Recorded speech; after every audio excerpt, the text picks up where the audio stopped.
Azərbaycan dilindən belə bir suala baxaq. Bağlamaq feilinin məcazi mənada işləndiyi cümləni müəyyən edin. Biz bilir ki, bağlamaq feili həqiqi mənada ipin harasa bağlanmağı mənasında və yaxud da hansısa bir əşyanın nəyəsə bağlanmağı mənasında işlənir.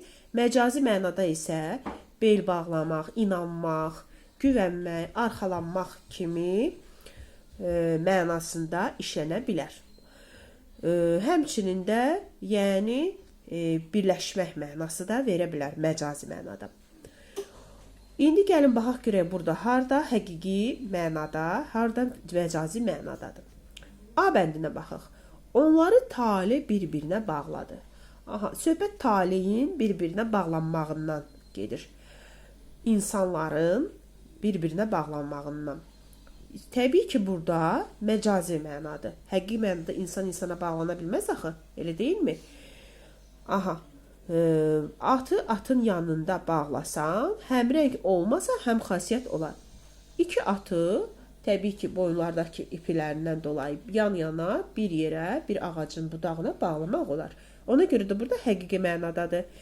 Ağrımayan başa dəsmal bağlamazlar.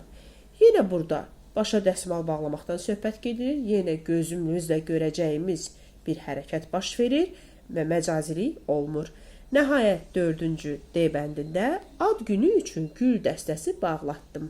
Yenə həmçinin gözümüzlə görəcəyimiz bir hadisədir, hərəkətdir və ona görə də həqiqilik var, məcazilik yoxdur.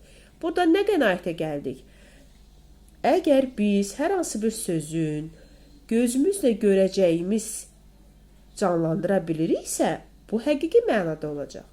Yox, gözümüzlə görməyib, xəyalən canlandıra biliriksə, bu artıq məcazi anlama gəlir. Deməli, 23-cü sualda cavab A bəndi olacaq.